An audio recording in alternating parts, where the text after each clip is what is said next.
Hi 1811. When a customer asks for a specific item, we have a form over here and we've updated it. So I'm gonna walk you guys through it. Okay.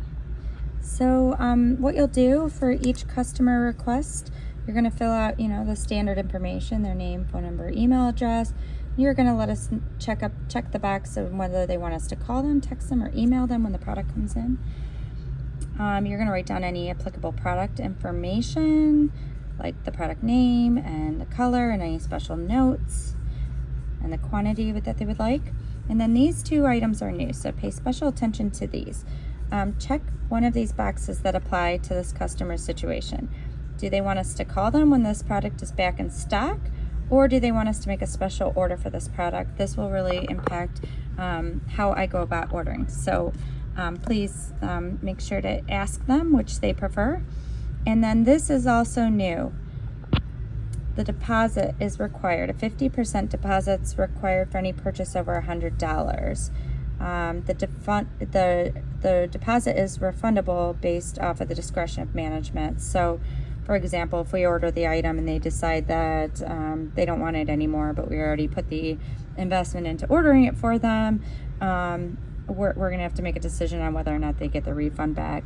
However, if they get the product in and the product isn't what we thought we were ordering, or it came in broken or damaged, of course we'll give them their deposit back. So the refundability of the deposit is really dependent on the situation, and Amanda, will handle that portion of it.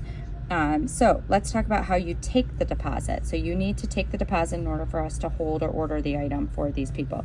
And again, this is only for purchases over $100. So you create a custom amount for 50% with tax, and then you just staple the receipt from the deposit to this form. So I'm going to show you how to create the deposit. So go to the top right when you're on the screen. You're going to click add a custom amount. We're gonna, I'm just gonna pretend like the product was $100 that they ordered. So we're gonna have them pay a deposit of $50. So you see it's $50 and it applied tax, which is good. We wanna apply the tax because when we go to close out the other end, when they come to pick up the item, they'll have paid the full tax on the item. I also need you to make a note. So click custom amount and click item note, and write something that will help us understand what it's for. Sloan bag for Terry Smith. They will see these notes on their receipt, so make sure, the S is capitalized in their name. And then we're gonna save it. We're gonna save it again. And then you would just check this out as you normally would check out a customer. And again, when you get the receipt for this deposit, you're going to staple it to the product request form. And then you're going to write the date that you filled out the request form, your name, and then Courtney's going to be managing these requests moving forward. So she'll write down the follow-up notes, like I sent the customer an email that their product arrived in and they picked up the product on this date. So Courtney will manage the follow-up as a result of these product request forms. The other thing I wanted to mention, when they come to pick it up, so at pickup, you'll find their request form over here, right, with the deposit receipt stapled to it. And at pickup, what you're going to do is you're going to charge the item so that it's removed from our inventory, obviously, and then you're going to discount the item 50%. So let's pretend that Terry came to pick up her.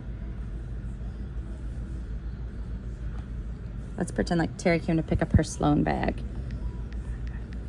So we're going to charge the Sloan bag, and then what we're going to do is we're going to click on the Sloan bag and we're going to apply a discount, and I'm going to show you which discount to apply.